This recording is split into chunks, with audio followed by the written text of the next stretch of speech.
चला जी, तो आज तो अन्नी के हम बताए वाला यो 10th क्लास के फिजिक्स के तीसरा चैप्टर है। देखा एकर पीछे ना चैप्टर 1 2 हम पढ़ा दिलियो, मतलब प्रकाश के परावर्तन और अपवर्तन जे नहीं पढ़ला ना जाके देख लिया, बहुत अच्छा से पढ़ लियो। तो उसी प्रकार से आज तीसरा चैप्टर खत्म करबो, जे नाम को ना तीसरा चैप्टर के मानव नेत्र। तो भाई मानव नेत्र के मतलब समझ में आ गया, मानव नेत्र माने आँख, माने मानव की आँखिया के बारे में अच्छा से पढ़बो, ठीक है ना। तो वीडियो में लास्ट तक बने रहिए तब मजा आई, तो ऐसे नहीं तो समझ ला ना। और अगर चैनल को सब्सक्राइब नहीं किया तो सभी लोग कर दिया, पसंद है तो वीडियो तब करिए, ऐसे नहीं करिए, लेकिन सबसे पहले वीडियो को पूरा देख लिया तब मजा आ जाता पढ़े में, समझ ला ना।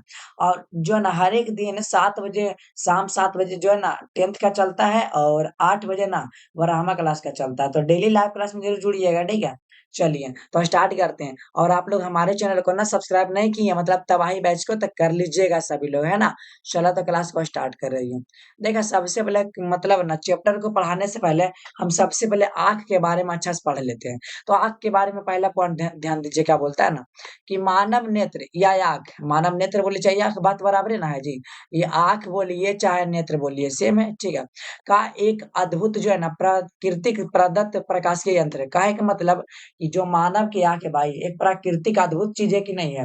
आँखियां में अगर कुछ पड़ जाता है गलती से तो भाई कितना लहरता है, मतलब कितना जलन होता है।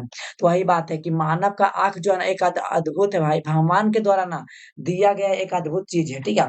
तो बोलेगा ना कि भगवान के द्वारा दिया गया एक अद्भुत चीज क्या है, प्रकाशीय यंत्र क्या है, तो प्रकाशीय मैंने समझ रहे हैं, तो आँख, ठीक है। यानी कि आँख आपको ऑब्जेक्टिव में मार के आना, ऑब्जेक्टिव में आता है, ठीक है ना। चला पहला बात तो क्लियर रखो, अब दूसरा समझिए कि मानव नेत्र या आँख लगभग गोलीय होता है। भाई मानव का कैसा होता है, गोलीय ना होता, मतलब लगभग होता, पूरा नहीं होता।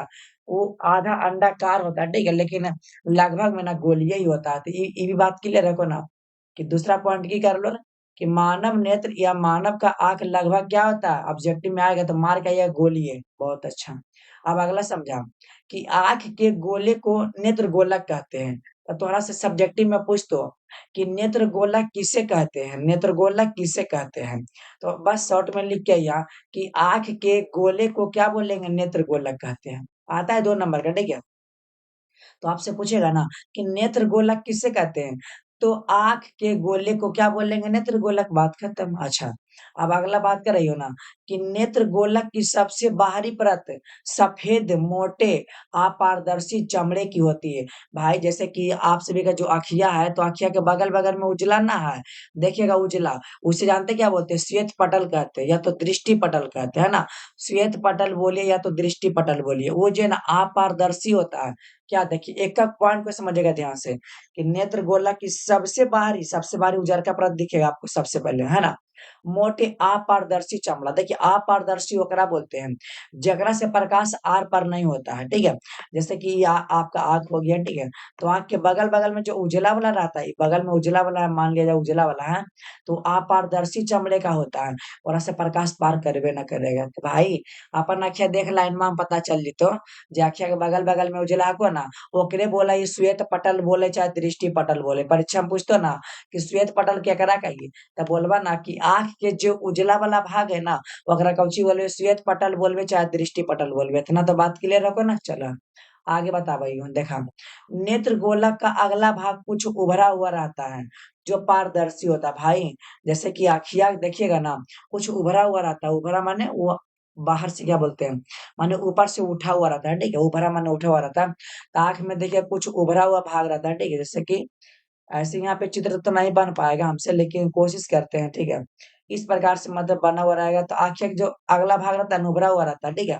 तो ओरे बोलते हैं, कॉर्निया बोलते हैं, ठीक है। तो कॉर्निया किसे कहते हैं, तो आँख के जो अगला भाग है कुछ उभरा हुआ रहता है उसे क्या बोलेंगे, कॉर्निया, और पारदर्शी होता है, ठीक है।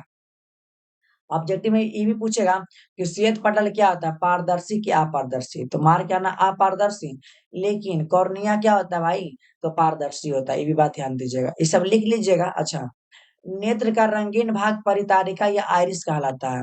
अब देखिए परितारिका किसे कहते हैं, तो जानना हो कि अखिया देखबा ना तो अखिया के रंगा ओकर बदलल रहा है ना, देखा जैसे कि केरो ये तो हाल फिलहाल की बात कर रही है, एगो लड़की जो वायरल होलो पता है को ना, मतलब कि उसका नाम क्या था, जो जो किस कौन सा मेला में जो वायरल हुआ था जी, है ना, महाकुंभ के मेला ना, माना महाकुंभ का मेला था तो उसमें एक लड़की वायरल हुई थी आँख के कारण ना, तो उसका आँख कुछ अलग ही टाइप होता है, जैसे सांप का आँख कैसा हो जाता है, कि वो आँखें लगता है कि नागिन के जैसा, नाग के जैसा आँख है। तो वो जो भाग रंग है ना, वो रंगीन भाग को क्या कहते हैं पता है? वो रंगीन भाग को बोलते हैं आइरिस या पारितारिका बोलते हैं ना। आइरिस जो आँख का रंगीन भाग होता है ना, उसी को पारितारिका बोलते हैं। तो बोलेगा ना कि आँख के रंगीन भाग को क्या कहते हैं? पारितारिका। रुकिएगा थोड़ा-सा 1 मिनट, है ना? 1 मिनट रुकिए तो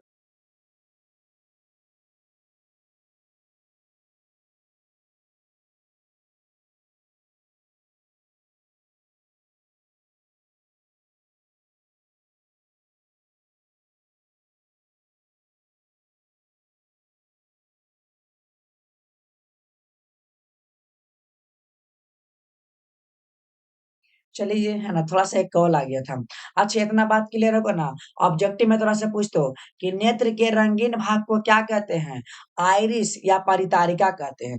तो आँखिया में अपन देख लिया कि आँख में रंगीन भाग के जा को, तो ओकरे बोले परितारिका या तो आइरिस। परीक्षा में आवा समझला ना कि नेत्र के रंगीन भाग को क्या बोलते हैं? परितारिका या तो आइरिस। इतना बात क्लियर। अब अगला कि मानव नेत्र उत्तल लेंस की भांति कार्य करता है। ये बात हमेशा ध्यान दीजिएगा कि मानव का जो आँख है, कौन-सा लेंस की तरह व्यवहार करता है? उत्तल लेंस। ये बात ना बहुत ज़रूरी है, को तोहर परीक्षा में 2026 में आई तो। बोलतो ना कि मानव की आँख में कौन-सा लेंस पाया जाता था? उत्तल लेंस। कैसे याद करबा? त भाई तू सब सुता का, त आँखिया मूंद के सुता ना। सुतल माने उत्तल ना, तो मानव नेत्र उत्तल लेंस बराबर सुतल लेंस ना। त सुता का ना जी, त आँखिया मूंद लिया का, त आँखिया में कौन लेंस? उत्तल लेंस। मतलब सुतल रहा तब ना पता चला उत्तल लेंस। अच्छा अगला, अब जैसे कि आप लोग यो सुनते होंगे कि जैसे कोई लोग मर जाता है ना, तो ना बोलता कि उसका अक्षय दान करता है। भाई आँख दान नहीं करता है, जो उजरका-उजरका रहता है ना बगल-बगल में, उजरका-उजरका रहता है, ओकरा जो है ना निकाल के दान करता है, पूरा आँख को दान नहीं करता है। जो आँख का जो उजला भाग है ना, उसी को दान में देता है। नहीं बोलता कि अक्षय दान कर दे, भाई आँख पूरा दान नहीं करता, उजलका-उजलका चमड़वा निकाल लेता है, बस वही दान करता है। तो ये बात ध्यान दीजिएगा कि नेत्र दान में कॉर्निया दान किया जाता है। परीक्षा में पूछतो तोहरा से कि बोला कि नेत्र दान में माने आँख के दान में कौची दान करा? आँखिया दान करा कि कुछ और करा? तो तोहरा बताना को कॉर्निया, जो आँखिया के जो उजला-उजला भाग नहीं है ना? ना बोलते हैं उजला प्लेट में काला रसगुल्ला जी, तो वही बात है ना? तो बोलता ना कि नेत्र दान में कौची दान होता है? तो बताना कॉर्निया जो उजरका-उजरका भाग रहा है उहे। अच्छा अगला बात कर रही हो कि हमारे नेत्र का व्यास लगभग 2.3 सेंटीमीटर होता है। बोलबा ना कि भैया ई कैसे याद करबे का ट्रिक बतावा ना 5G। चला तोरा 5G बता भैया। तो ध्यान समझिया कि मानव का व्यास लगभग तो हमनी सबके आँख कई गो? आँख 2 गो। लेकिन व्यास माने क्या बोल रहा है? व्यास माने प्यास। और जब प्यास लगता है तो का शंकर जी के पास जाते और शंकर जी के कई आँख? 3 आँख। तो बस 2 के बाद 3 दे दीजिए, तो पता चला 2 पॉइंट जो है ना 3 सेंटीमीटर आँख का व्यास हो गया, है ना? ऐसे याद रखना अगर थोड़ा सा पूछता ना कि मानव नेत्र का व्यास लगभग कितना होता है? व्यास माने प्यास। जब प्यास लगता है तो शंकर जी के पास जाते हैं और शंकर जी के 3 आँख, है ना? 3 गुना होता है और हमनी के 2 आँख। तो पहले हमनी के अगर बाद शंकर जी के तो 2.3 याद रखना सिंपल। अगर पूछतो ना मानव नेत्र का व्यास तो याद रखना व्यास माने प्यास। जाते शंकर जी के पास 3 आँख है तो 3 याद रखना, 2 तो हमनी के होबे करा है। इतना बात क्लियर है को ना चला? इसे ऑब्जेक्टिव बता लियो। इसे ऑब्जेक्टिव में आप समझला ना चलो। अब आगे ध्यान दिया, आप जो बोल रहे हो ना कि किसी वस्तु का प्रतिबिंब मानव नेत्र के रेटिना पर वास्तविक उल्टा एवं छोटा बनता है। बोलबा कि भैया ई ला पॉइंटवा ना कुछ समझी में नहीं लो, बढ़िया समझावा चलन बता भाई। जे मानव की आँख को ना जी, तो ओरा पे जे प्रतिबिंब बनना को जैसे कि जैसे तू आका ना और तोर बगल में कोई लड़का चाहे कोई भी आदमी हो ना, तो ओकर आँखिया में देखा तू अपन प्रतिबिंब बन जीतो। तोर तोर प्रतिबिंब ओकर आँख में बनतो, तू देख लिया आँख में आँख डाल के पता चल जीतो। त कैसन बनना है? मतलब कि छोटा बनना है और उल्टा बनना है। उल्टा बनना है, आँख पे कैसन प्रतिबिंब बनना है? उल्टा बनना है, तब ना तोरा सीधा दिखाई जी। अगर मान लिया जा उल्टा बनता है आँख पे प्रतिबिंब तब सामने वाला आपको सीधा दिखता है। मान लिया जाए अगर आँखिया पर सीधा बनेगा तो आदमिया उल्टा दिखेगा जी, गज़ब हो गया नहीं? तो वही बात है, तो मानव की आँख में प्रतिबिंब कैसा बनता है? उल्टा बनता है, उल्टा के साथ छोटा भी बनता है, ये तो बात क्लियर है। लेकिन कहाँ बनता है? रेटिना पे बनता है, ये भी ध्यान दीजिएगा। आँख पे नहीं बनता है, रेटिना पे बनता है। तो बोलेगा किसी वस्तु का प्रतिबिंब आँख में कहाँ बनता है? रेटिना में बनता है। कैसा बनता है भाई? उल्टा। उल्टा के साथ कैसा? छोटा। ही तो तोरो पता हो तो कि अक्षय इतना गो है। तो भाई हमनी जब एक अक्षय हम देखबे तो हमें हम बनबे जरियो ने बनबे कि अक्षय इतना गो बनबे हम इतना गो। संभव होते जी? अक्षय के थोड़ी फाड़ देते तो मतलब कि याद रखना है, वास्तविक में उल्टा था, ठीक है। उल्टा और छोटा बनता है, कहाँ बनता है? रेटिना पे बनता है, ठीक है। रेटिना माने आंख पे कौची लगाता है? टीना के चश्मा माने रेटिना पे बनता है, इसे याद रखना। अब अगला बता भाई कि नेत्र गोलक की सबसे भीतरी सूक्ष्मग्राही को दृष्टि पटल या रेटिना कहते हैं। माने आंख के जो अंदर वाला भाग है वो ओकरा बोलेंगे भाई। एजा पर थोड़ी ना थोड़ा हम अक्षर निकाल के दिखा देबो, लेकिन इतना याद रखिए, ऑब्जेक्टिव ला इतना बता रही है। अगला से ध्यान दिया, कॉर्निया और नेत्र लेंस के बीच का भाग जलीय द्रव या नेत्रोद भाग माने नेत्रोद से भरा होता है। माने क्या कर बीच कॉर्निया और नेत्र लेंस के बीच में जब भरल रहा है, जैसे कोई कन्ना है ना जी, तो पानी नहीं गिरा है आँख से, तो वही है, वो जलीय द्रव रहा है। क्या कर बीच पता आपको ना? माने कॉर्निया और नेत्र लेंस के बीच में, इ दोनों के बीच में कौची रहा है पता को ना? जलीय द्रव भरल रहता है। ये तो कोई कन्ना तो आँख से आंसू गिरा है जी। तो क्या कर बीच में रहा? कॉर्निया और नेत्र लेंस के बीच में रहा। ये बात हमेशा ध्यान दिया, समझला ना? चला हम तोरा आगे बतावल चाहिए, ध्यान समझिया। इस ऑब्जेक्टिव में आवा को जी क्लियर कर लिया, समझला ना? चला अब नेत्र में प्रवेश करने वाली प्रकाश की मात्रा को पुतली नियंत्रित करता है। कहे के मतलब, चला उसके बाद पुतली के आकार को बढ़ाना या घटाने का कार्य परितारिका करता है। जैसे कि मान लिया जाए कि तुहानी सब जब रौदा में निकला का ना, तो रौदवा में निकलबा तो तुहार अखिया जो है ना, मतलब कि सिकुड़ जैतो। आ जैसी कोई अंधेरा कमरा में जीवा तो दिखबे नहीं करतो, लेकिन कुछ समय के बाद तोरा दिखतो बढ़िया से, है ना? तो पुतली पुतली के साइज को कौन नियंत्रित करता है? परितारिका करता है। तो अब पुतलिये जे रहा है जो सिकुड़ जा है ना। जैसे कि तो गर्मी नहीं आ गई, तो गर्मी के समय में निकलबा बाहर, तो तोहर आँखिया सिकुड़ जी तो एकदम। और जब अइबा अंधेरा कमरा में तो कुछ दिखबे नहीं करतो कुछ समय के लिए, लेकिन बाद में धीरे धीरे धीरे धीरे वो जो है ना पुतली फैलतो। तो तेज प्रकार में मतलब बोलेगा ना कि तेज प्रकाश में पुतली क्या होता है? सिकुड़ता कि फैलता? तब बोलिएगा सिकुड़ता। और कम प्रकाश में फैलता है, ऑब्जेक्टिव में आएगा। तो पुतली के साइज को कौन नियंत्रित करता है? तो परितारिका करता है। तो समझ में आ गलो ना कि तेज प्रकाश में जो है ना पुतली क्या होता है? सिकुड़ता है। और कम प्रकाश में पुतली फैलता है। इतना तो बात क्लियर है ना? चला ये तो आने की तरह खुद पता हो तो नहीं पता को तो कल गर्मी है को कल निकला ना रोड पे तो पता चली तो तोरा देखा कम प्रकाश में देख कम प्रकाश होने पर पुतली फैलता, हाँ वही नहीं बोले। जब कम प्रकाश रहेगा तो पुतली फैलेगा। अचानक कोई अंधेरा कमरा में चल गई है तो आपको कुछ समय के बाद मतलब कुछ समय के लिए कुछ दिखबे ना करेगा, धीरे धीरे फैलेगा तब दिखेगा उसके बाद। और अधिक प्रकाश में पुतली सिकुड़ती है, ये भी बात ध्यान रखना है। जो अभी बताया बस वही है। उसके बाद देखिए कैमरे में जो काम डायफ्राम का होता है ना, नेत्र में वही काम पुतली करता है, ठीक है। याद रखना कि कैमरे में जो काम डायफ्राम का होता है, ठीक है, तो नेत्र में वही काम क्या करता है? पुतली करता है। इतना तो बात समझ में आ गलो तो आने के। चला अब तोरा हम आगे बताओ, ध्यान समझिए। एक बात कुछ नहीं को बहुत इजी है को रुका, ऐसी रहे थोड़ा सा बता रहे, थोड़ा सा रुकिया तो 1 मिनट थोड़ा सा।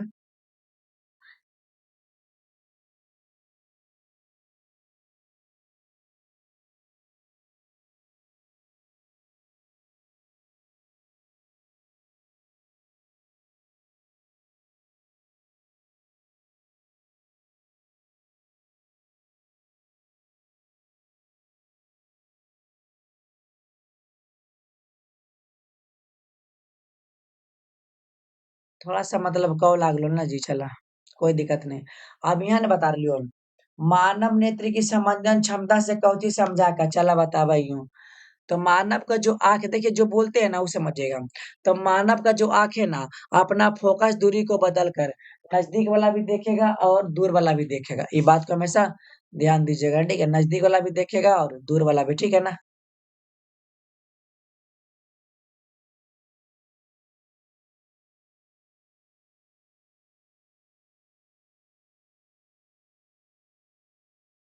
चलिए बताते हैं ना। देखिए क्या हम बता रहे थे, ध्यान समझिएगा। देखिए नेत्र की संबंधन क्षमता से क्या समझते हैं, आपके एग्जाम में आएगा नेत्र की संबंधन क्षमता। अच्छा भाई अगर तोहरा बोलबो तो क्षमता कौची है को, तब बोलबो हमार क्षमता को 4 रोटी खेबो, 5 रोटी खेबो, 6 रोटी, लेकिन 10 रोटी नहीं खेबो, तो तोर क्षमता ना को जी। तो उसी प्रकार से मानव की आँख के क्षमता कौची है। तो हम एकरा से पूछे ना तो ये बोला ना कि हमार क्षमता ये है कि अपन आँख की फोकस दूरी को बदल के हम नजदीक वाला भी देखबे और दूर वाला भी देखबे, एकरे बोलबे नेत्र की संबंधन क्षमता। देखिए वस्तु दूर रहे या निकट रहे, हम उसे साफ साफ देखते हैं। आंख एक ऐसे मतलब ऐसा अपना लेंस की फोकस दूरी को बदल कर, देखिए ये वाला डिफिनेशन ना जाइए, ये सब किताबी किराया इधर नहीं देखना। अगर आपसे पूछेगा मानव नेत्र का संबंधन क्षमता से आप क्या समझते हैं, तो बताना है ना कि नेत्र की संबंधन क्षमता से हम यह समझते हैं कि मानव अपनी आंख की फोकस दूरी को बदल कर नजदीक वाला भी देखेगा और दूर वाला भी देखेगा, उसे क्या बोलेंगे नेत्र की संबंधन क्षमता। जैसे तोरा बताइयो कि यहाँ पर कोई आदमी है, कुछ समझ ला ना, ये कोई आदमी है को, यहाँ पर कोई वस्तु रखल है, ठीक है, ऐसा कोई वस्तु रखल है, तो का ये आदमी एकरा देख रहा है, तो का इसको बोलेंगे एकरा देखे तो नहीं देखेगा, तो कैसे देखेगा, जो इसका ये जो फोकस यहाँ पे था ना इसको पहले बदलेगा और बदल के नजदीक वाला भी देखेगा।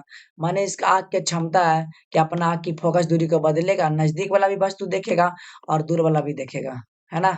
चला इतना समझ में आ गलो ना। अगर परीक्षा में तो कि मानव नेत्र का संबंधन क्षमता से आप क्या समझते हैं, तो कौची लिखना, तो आपको बताना है कि यही समझते हैं कि मानव अपना आँख की फोकस दूरी को बदल कर नजदीक वाला भी देखता है और दूर वाला भी देखता है, उसे क्या बोलेंगे मानव नेत्र का संबंधन क्षमता। बात क्लियर है ना। चला अब आगे बता भैया। देखा अस्पष्ट दर्शन की न्यूनतम दूरी, देखिए इसी में आंसर छुपा। अस्पष्ट माने क्या, साफ साफ, साफ साफ, दर्शन माने देखना, तो साफ साफ देखना, न्यूनतम माने कम दूरी। अगर हम कम दूरी वाला वस्तु को साफ साफ देखेंगे उसे बोलेंगे स्पष्ट दर्शन की न्यूनतम दूरी। बात खत्म, इसी में आंसर छुपा हुआ है कि स्पष्ट दर्शन की न्यूनतम दूरी किसे कहते हैं। तो स्पष्ट दर्शन माने, स्पष्ट माने क्या होता है, साफ साफ, दर्शन माने देखना, तो जब हम न्यूनतम माने कम दूरी, जब हम कम दूरी की वस्तु को अगर साफ साफ देखेंगे उसे क्या बोलेंगे, स्पष्ट दर्शन की न्यूनतम दूरी बोलेंगे।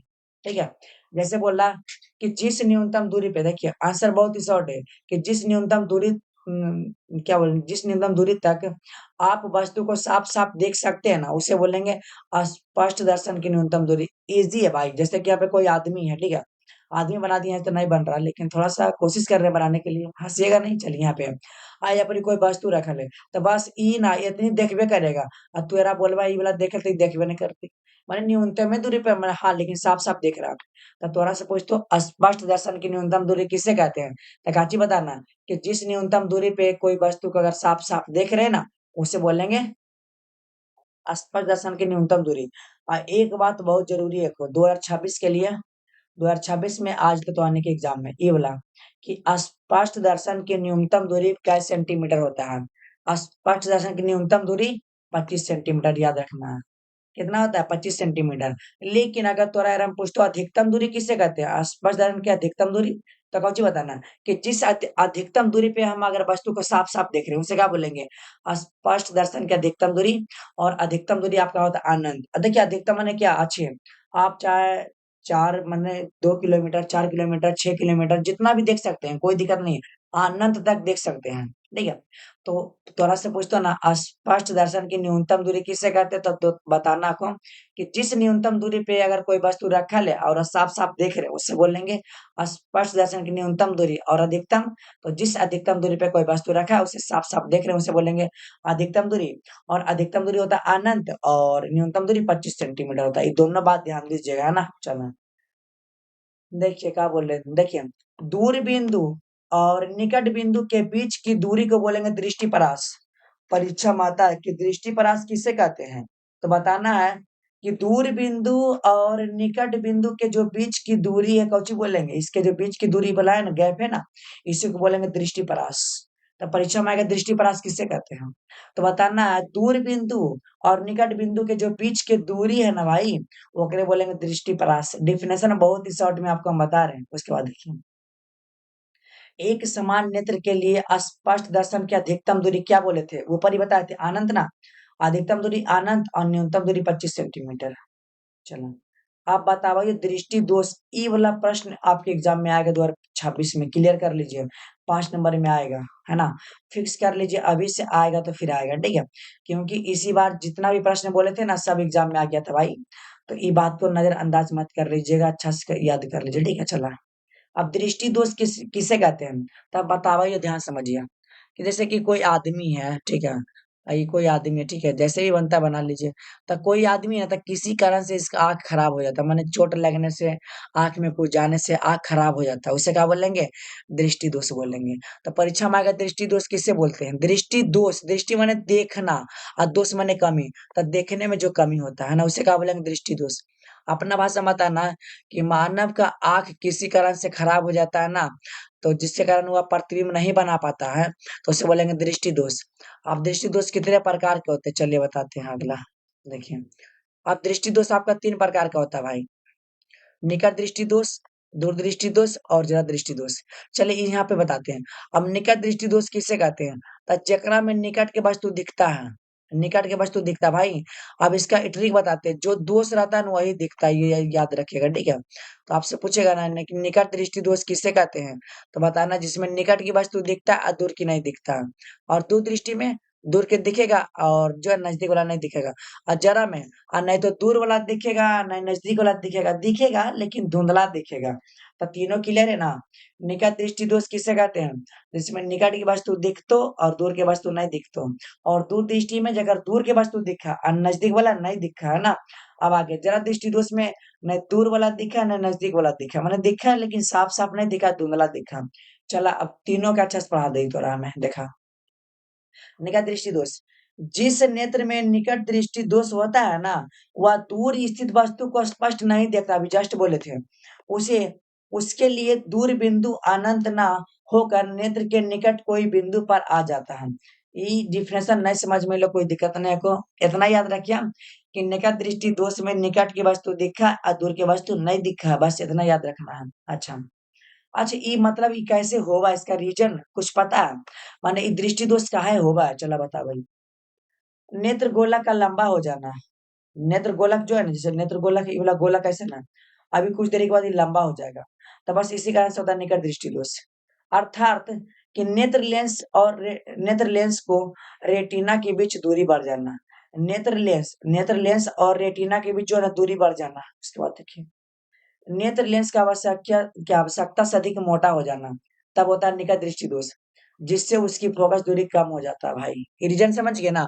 आखिर निकट दृष्टि दोष कैसे होता है, तो बताना है कि नेत्र गोलक पहले लंबा हो जाता है, पहला। और दूसरा बताना है कि नेत्र लेंस और रेटिना के बीच की दूरी बढ़ जाना। उसके बाद क्या, नेत्र लेंस का मोटा हो जाना, है ना। चलिए, उसके बाद फोकस दूरी कम हो जाना। पॉइंट बना लीजिएगा। अब दूरदृष्टि दोष में बताते हैं जी, चलिए। अब क्या बोले थे कि जिस दृष्टि दोष में दूर की वस्तु दिखता है और निकट की वस्तु नहीं दिखता, उसे क्या बोलेंगे, दूरदृष्टि दोष। अब कैसे होता है इसका कारण समझिएगा। देखिए उसमें क्या था, नेत्र गोलक का लंबा हो जाना तो इसमें छोटा हो जाना। उसके बाद नेत्र लेंस और रेटिना के बीच दूरी उसमें बढ़ जाना तो इसमें कम हो जाना, माने एक पर एक ऑफर है। अब इसके क्या, अब आवश्यकता से अधिक उसमें क्या था, मोटा हो जाना ना, इसमें पतला हो जाना। देखिए दिखाते हैं, अधिक मोटा हो जाना, तो एकरा में क्या, अधिक पतला हो जाना, एगो याद तो एगो अपने याद हो जाएगा, ठीक है। और जिससे उसके बाद फोकस दूरी क्या हो जाना, बढ़ जाना, उसमें फोकस दूरी कम हो जाना। इसमें 4 पॉइंट दिख रहा। पहला क्या है कि नेत्र गोलक का छोटा हो जाना, दूसरा बताना नेत्र लेंस और रेटिना के बीच दूरी कम हो जाना, दूसरा पॉइंट। और तीसरा, नेत्र लेंस से अधिक जो है ना पतला हो जाना। उसके बाद अब फोकस दूरी बढ़ जाना, 4 पॉइंट तो हो गया। अब अगला, आप जरा दृष्टि दोष में देखिए, ये इतना बड़ा है ना जी, जरा दृष्टि सब देखिए ना कीजिए, समझिए ना कुछ आएगा, है ना। बताना है ना, ये सब जरा दृष्टि दोष जो बूढ़ा उड़ा हो जाता है ओकर आँखिया में हो जाता है, ये सब। अब बुढ़वा के ना उ नहीं तो मतलब नजदीक वाला दिख तो नहीं दूर वाला दिख तो, लेकिन बहुत धुंधला दिखा है, ओकरे बोला कौन चीज, जरा दृष्टि दोष। इतना समझ में, ये सब नहीं लिखना है। कैसे लिखना है, जैसे बोले ना वैसे ही लिखना है। ऐसे लिखना है कि अधिक उम्र के व्यक्ति में यह दोष होता है, माने जो लोग बूढ़े होते हैं ना उसके आंख में यह दोष होता है। इनको ना तो दूर वाला दिखता है ना नजदीक वाला दिखता है लेकिन मतलब बहुत कम धुंधला दिखता है, बस ऐसा ही आपको लिख के आना परीक्षा में।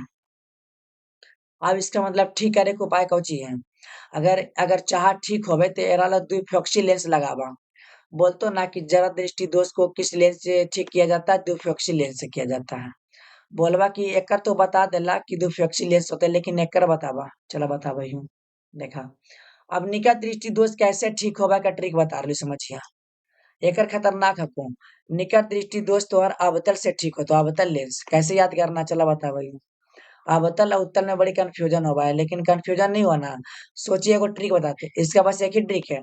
अब देखिए निकट और निकट में एक जोड़ना है क्या जोड़ना है एक जोड़ना है। अब क्या अक्षर के बन गया एक अक्षर दो अक्षर तीन अक्षर एक जोड़े चार अक्षर के। तो अवतल भी तो चार अक्षर के एक गो दो गो और तीन गो या चार गो।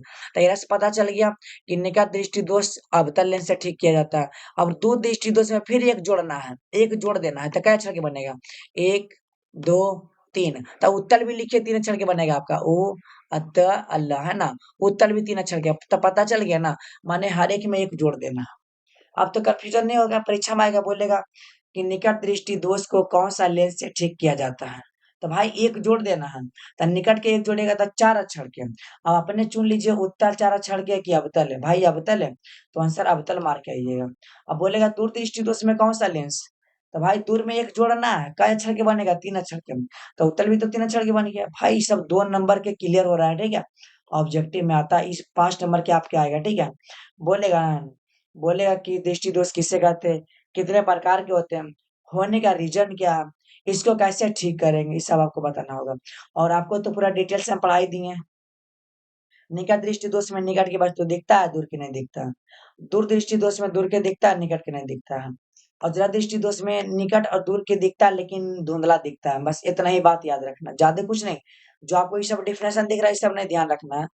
जितना आपको बोले ना बस वही सब लिख लेना है ठीक है ना। चलिए अब आगे बताते हैं। रुके थोड़ा सा लेट हो रहा है मतलब हाँ। अभी जो प्रश्न है कि तारे हमें टिमटिमाते नजर आते हैं क्यों। और अभी गर्मी के समय है तो रात में सुतेगा छतवा पर तो देखबा तो तारा टिमटिमाई तो का है एक रीजन पता आपको। अगर एक रीजन जानना को ना तो मेंबरशिप में ज्वाइन हो जाइए। मेंबरशिप माने 30 रुपया लगता वहां पे ज्वाइन हो जाना 30 रुपया में 1 साल तोरा फ्री में पढ़ा दूंगा है ना। तो जे लोग मेंबरशिप में ज्वाइन रहा ना बस ओकरे ये वाला पता चलतो आंसर। क्योंकि 2026 के लिए जो ना बहुत गैस किए हैं प्रश्न 2026 के लिए आ सकता है 2026 में ठीक है। तो ये प्रश्न अभी ना बताएंगे। मेंबरशिप में जो ज्वाइन रहेंगे ना बस उन्हीं को बताएंगे है ना। चलिए कुछ ऐसा पॉइंट है कि आपको ना बताएंगे क्योंकि यहाँ पे आंसर इसका बहुत बड़ा है नहीं बताएंगे। उसके बाद ये भी ना बताएंगे तारे टिमटिमाते लेकिन ग्रह नहीं टिमटिमाते ये भी ना आपको बताएंगे। मेंबरशिप में आपको मिलेगा वीडियो है ना। चलिए आप बताते वर्ण विक्षेपण वर्ण माने क्या रंग और विक्षेपण माने टूटना। तो रंग को टूटना ही क्या कहलाता है वर्ण विक्षेपण कहलाता है। सिंपल परीक्षा में आएगा ना वर्ण विक्षेपण किससे कहते हैं। तो वर्ण माने रंग और विक्षेपण माने टूटना।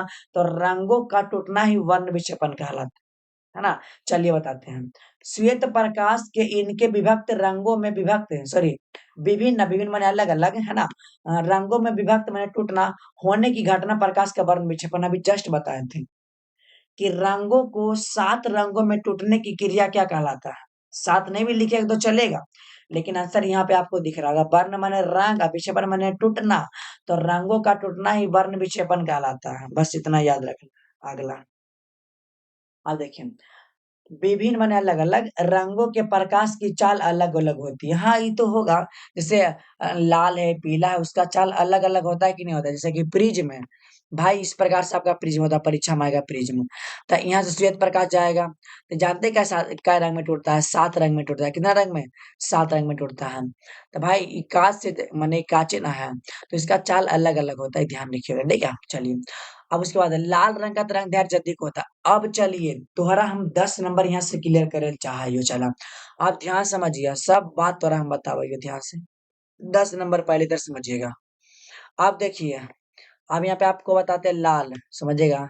यहाँ जानते हैं यहाँ लिखे में बड़ी दिक्कत होता है हमसे लाल लाल के बारे में बता देंगे। उसके बाद यहाँ पे आप लोग अच्छा समझिएगा बैगनी लिखने में दिक्कत होता है जी बैगनी। चलिए हम शॉर्ट में लिखते हैं यहाँ पे अपने समझ जाइएगा बैगनी। चलिए अब जो बता रहे हैं ना कॉपी में लिख लीजिएगा।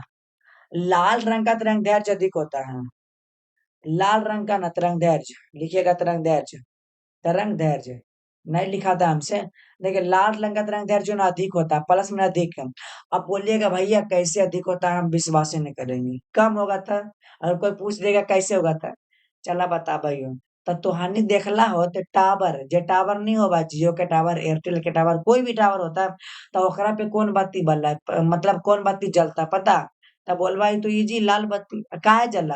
अच्छा इहो गौर कैला तो जब पुलिस के गाड़ी आवा तो हम दुइये बत्ती जलबे करा लाल और बैगनी चल रहा है काहे जल रहा है कोई रीजन है।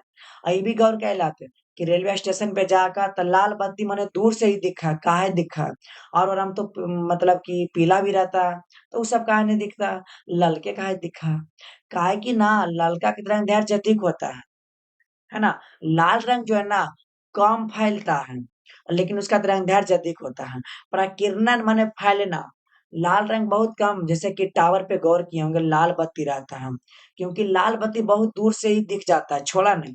वरा से इजी एग्जांपल बता भाई जब तुहानी जब मेला देखे जाकर तो लेजर लाइट किन्ना है का और लेजर लाइटवा किनवा ना तो बहुत दूर में एकदम फोक्स मारा है काहे कि वो तरंग दैर्घ्य अधिक है तबे वो बहुत लंबा जाता है फैलता है नहीं नहीं ना फैलता है जी जैसे कि मान लिया जाए ये लेजर लाइट है तो लेजर लाइट मारेंगे तो का एने एने फैलेगा ललका बत्तिया नहीं फैलेगा वो एकदम सामने जाएगा बहुत सामने क्योंकि उसका तरंग दैर्घ्य अधिक होता है और प्रकीर्णन कम होता है ये भी ध्यान दीजिएगा ठीक है कि लाल रंग का ना प्रकीर्णन क्या होता है कम होता है माइनस माने कम याद रखिएगा और तरंग दैर्घ्य अधिक होता है इतना तो बात क्लियर हो गया पहले लाल रंग के। आप चले बैगनी के पास अब बैगनी के पास गेलियो ना तो कल को हम अगर उल्टा ही हो उल्टा माने जो है ना इसका तरंग दैर्घ्य ना सबसे कम होता है ना बैगनी का तरंग दैर्घ्य क्या होता है कम होता है लेकिन प्रकीर्णन सबसे अधिक होता है। तबे तो पुलिस के गाड़ी पे देखते होंगे कि जो है ना सबसे पहले तोरा लाले बत्ती दिखबे करतो दू बत्ती जल रहा है लेकिन सबसे पहले तोरा ओरा में लाल दिखा है ना लाले बत्ती दिखतो तो कहतो कहवा कि पुलिस के गाड़ी आ रहे नहीं। तो यार हम ये बात हम बतावे चाहिए कि लाल रंग का तरंग दैर्घ्य अधिक होता है प्रकीर्णन कम होता है लेकिन बैगनी का तरंग दैर्घ्य क्या होता है कम और प्रकीर्णन अधिक होता है। उसके बाद अब इसका विचलन कम होता है लाल रंग का विचलन कम होता है ध्यान दीजिएगा विचलन मैंने कम फैलता है लाल रंग है ना चलिए ऐसा पॉइंट अच्छा से लिख लीजिएगा परीक्षा में आता है ठीक है। इसका विचलन होता है कम और लेकिन इसका विचलन होता है अधिक बैगनी का विचलन होता है अधिक है ना। अब इतना बात क्लियर को अब हाँ अब प्रकीर्णन प्रकीर्णन लाल रंग के कम होगा ये तो बता दीजिए। तो बस दो ये बात याद रखना पहला लिखना कि लाल रंग का तरंग दैर्घ्य अधिक होता है प्रकीर्णन कम होता है बैगनी रंग का तरंग दैर्घ्य कम होता है प्रकीर्णन अधिक होता है फिर लाल रंग का विचलन कम होता है और विचलन कम होता है लेकिन बैगनी का अधिक होता है ये बात हमेशा ध्यान दिया। अब तोरा से पूछते हो कि रेलवे स्टेशन पे लाल बत्ती का उपयोग काहे किया जाता है तो कौची बताइए यही ना कि रेलवे स्टेशन पे लाल बत्ती का उपयोग इसलिए किया जाता है क्योंकि लाल रंग का तरंग दैर्घ्य अधिक होता है प्रकीर्णन कम होता है और जो ये जो रीजन है ना ये रीजन के कारण मतलब बहुत दूर से ही दिख जाता है बस इसीलिए लाल बत्ती का उपयोग किया जाता है। अच्छा इतना बात तो समझ में आ गया चला अब यही सब बात तो हम बताइए रुका रुका थोड़ा सा। अब इंद्रधनुष क्या रहा इंद्रधनुष चला पहले आप की कर कि लाल रंग का तरंग दैर्घ्य क्या होता है सबसे अधिक अभी बताए थे उसके बाद बैगनी रंग का तरंग दैर्घ्य क्या होता है भाई सबसे कम होता है उसके बाद प्रकाश के तरंग दैर्घ्य का एसआई मात्रक बोलेगा तरंग दैर्घ्य का एसआई मात्रक क्या होता है तरंग दैर्घ्य का एसआई मात्रक एंगस्ट्रॉम होता है एग्जाम में आता है इस बार आएगा आपसे पूछेगा तरंग दैर्घ्य का एसआई मात्रक एंगस्ट्रॉम होता है और ये भी आएगा कि एक एंगस्ट्रॉम का मान कितना होता है 10⁻⁻10 मीटर होता है याद रखिएगा कॉपी में लिख लीजिएगा। अब अगला जो आपसे पूछता है इंद्रधनुष भाई इंद्रधनुष नहीं जानते हैं जो आप लोग ना बोलते अपना भाषा में देहाती भाषा में जैसे पानी उनी पड़ रहा बारिश हो रहा था की बोलता है कि रे पंचसोखा ना बोलते जी पंचसोखा जे पानी नहीं सोखता ओरे बोला इंद्रधनुष हम अन्नी का अपन भाषा में बोला जाए नहीं तो अन्नी कौची बोला का कमेंट कर दिया समझ ला ना। तो देखा वर्षा होने के बाद भाई वर्षा होगा तैयार ना इंद्रधनुष आवा पंचसोखा ठीक है।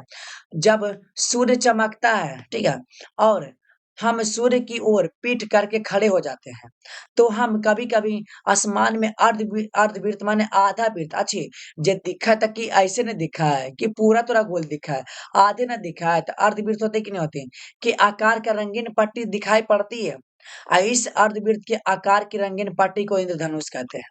परीक्षा में पूछ तो इंद्रधनुष क्या करा कहीं तो तोहरा बताना को कि मेघ पड़ला के बाद माने वर्षा होने के बाद सूर्य चमकता है, और जब हम सूर्य की ओर अपना पीठ करके खड़ा हो जाते हैं, तो हम कभी-कभी देखते हैं ना आसमान में रंगीन पट्टी दिखाई देता है भाई, और उहे रंगीन पट्टी के इंद्रधनुष कहते हैं हम। हमरा पूरा उम्मीद है कि तोरा समझ में आ गेलो। ई सब तो देखते रहा का जी। अब अगला ध्यान से समझिए। अब रीजन को कि इंद्रधनुष बनना है कैसे, ये तो नहीं पता है। चला बता भाई। असंख्यक वर्षा की बूंदे, देखिए बूंदे असंख्यक मैंने हमरा ई बतावा कि वर्षा की बूंदा का एक के बूंद दुइये बूंद गिरा है भाई, ढेर सारा बूंद गिरता तो वही असंख्यक मैंने बहुत सारा है ना। तो असंख्यक वर्षा की बूंदे प्रिज्म सा व्यवहार करता है।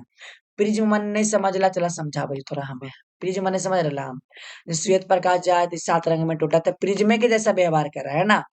और सूर्य के श्वेत प्रकाश को उसके 7 रंगों में विभक्त कर देता है, और हम इंद्रधनुष दिखाई पड़ने लगता है। नहीं समझ में लो, चला समझावे बढ़िया से। तो तोरा बताना है ना कि जब वर्षा होता है, तो वर्षा के ढेर सारा जो बूंद होता है ना, वो किसके तरह व्यवहार करता है। वर्षा के बूंद माने जो पानी है ना, पानी किसके तरह व्यवहार करेगा, प्रिज्म के जैसा व्यवहार करेगा। अब उसके बाद अब जो सूर्य के प्रकाश जो आता है ना, सूर्य का प्रकाश और वर्षा की बूंद जब आपस में टकराएगा ना, तो वो जो है ना रंगीन के जैसा आपको दिखाई देगा, है ना। तो मैंने यही कारण से ना इंद्रधनुष बनता है भाई। बस यही आपको बताना। तो वही बात लिखे, क्या लिखे थे हम कि असंख्यक वर्षा की बूंदे प्रिज्म सा व्यवहार करता है, इतना बात क्लियर है। और सूर्य के श्वेत प्रकाश ना बोले थे, जो मतलब कि सूरज का जो प्रकाश आ रहा है, उसके 7 रंग में विभक्त कर देता है, माने तोड़ देता है, और हमें इंद्रधनुष दिखाई पड़ने लगता है। बात खत्म। तब पता चल लो इंद्रधनुष कैसे बनना है ना। चला अब आगे ध्यान से समझिए। अब इतना इजी कहियो ना, प्रकाश का प्रकीर्णन से, प्रकाश मैंने समझिए रहे। अब प्रकीर्णन मैंने फैलना, प्रकीर्णन मैंने कौन चीज फैलना।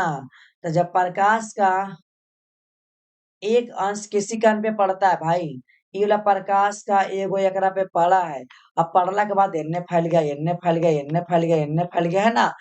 तो बताना कि जब प्रकाश का कण नहीं, प्रकाश का कोई छोटा सा अंश कोई कण पर पड़ता है, पड़ने के बाद अलग अलग दिशा में फैल जाता है, माने छितरा जाता है, और कुछ है ना जी। तो प्रकाश का प्रकीर्णन, तो प्रकाश का फैलना ही प्रकाश का प्रकीर्णन कहलाता है। ऐसे बता सकते।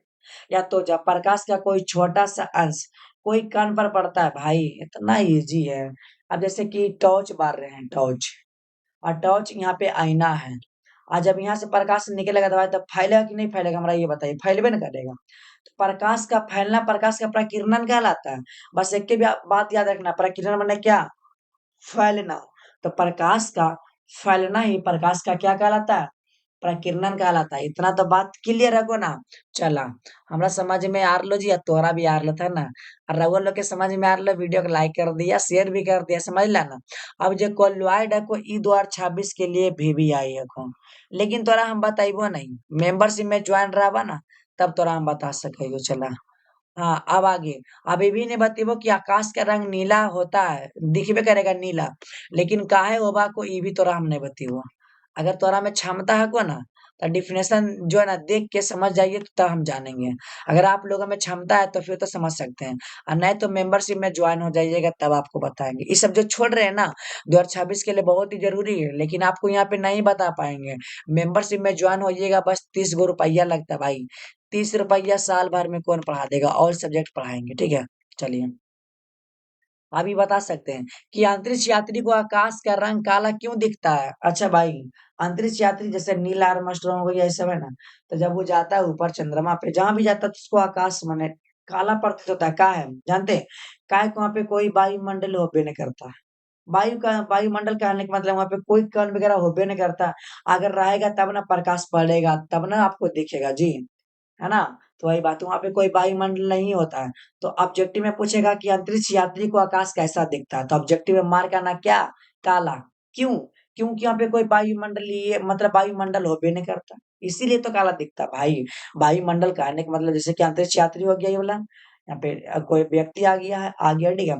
अब प्रकाश आ रहा है, यहाँ पे कोई कण है ही नहीं। अगर कण रहता तब यहाँ पे पड़ता, तब फिर आपको दिखता, लेकिन यहाँ पे कोई वायुमंडल है ही नहीं है। तो यहाँ पे दो चीज बात क्लियर हो रहा है, ध्यान समझिएगा। आपसे पूछेगा कि अंतरिक्ष यात्री को आकाश कैसा दिखता है, मार के ये काला, बोलेगा क्यों, तो क्योंकि वहां पे वायुमंडल नहीं होता है भाई, बस एक ही कारण से आकाश कैसा दिखता है, काला। इतना बात क्लियर है। चला अब आगे देखिए क्या बोले थे कि वहाँ वायुमंडल नहीं होने के कारण प्रकीर्णन नहीं होता। प्रकीर्णन मतलब बोले थे कि वहाँ प्रकाश फैलबे ना करता। अगर रहता तब ना फैलता, तब ना आपको दिखता। जी, वही बात है। अब आगे बताओ भैया। अब टिंडल प्रभाव चलिए। टिंडल प्रभाव समझिएगा। किसी कोलॉइडी विलयन में निलंबित कणों से प्रकाश के प्रकीर्णन टिंडल प्रभाव कहलाता। अब कहवा कि निलंबित कण कौन होवे भैया, हमरा बतावा तो चला बता भैया। जैसे कोई गिलास को, अभी गिलास में दूध है तो भाई जैसे जब टॉर्च के प्रकाश जलेबी तक की अच्छा से निकलते प्रकाश नहीं, माने थोड़ा थोड़ा निकलेगा। तो ओकरे का बोलेंगे टिंडल प्रभाव। तो वही बोल रहा कि किसी कोलॉइडी विलयन, माने कोलॉइडी माने मिला हुआ भाई, ठीक है, कोलॉइडी विलयन में से निलंबित कणों से, निलंबित कण माने मिला हुआ कण है और इस कण से प्रकाश बाहर निकल रहा है ना। चलिए प्रकीर्णन को क्या बोलेंगे, टिंडल प्रभाव। या तो ऐसे बोलेगा कि जब कोलॉइडी विलयन में से हम जब जो है ना प्रकाश को गुजारते तक टेढ़ी मेढ़ी रास्ता से जलता है तो उसे क्या बोलेंगे, टिंडल प्रभाव बोलेंगे। ऐसे बता सकते, कोई दिक्कत नहीं है।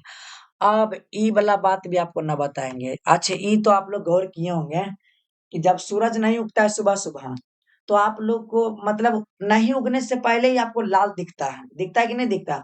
माने नहीं उगता फिर भी आपको दिखते रहता है, नहीं उगने से पहले, माने अभी उगे में टाइम है फिर भी आपको लाल दिखता है।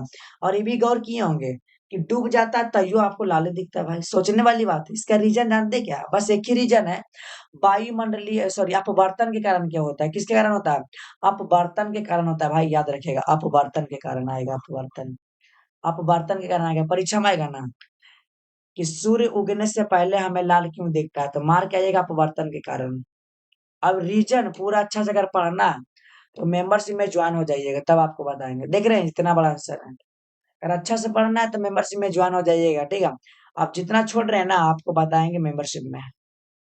आगे, रेलवे के सिग्नल में प्रकाश का लाल रंग का ही क्यों होता है, लाल रंग। रुकिए थोड़ा सा कॉल आ रहा है जी, 1 मिनट रुकिएगा।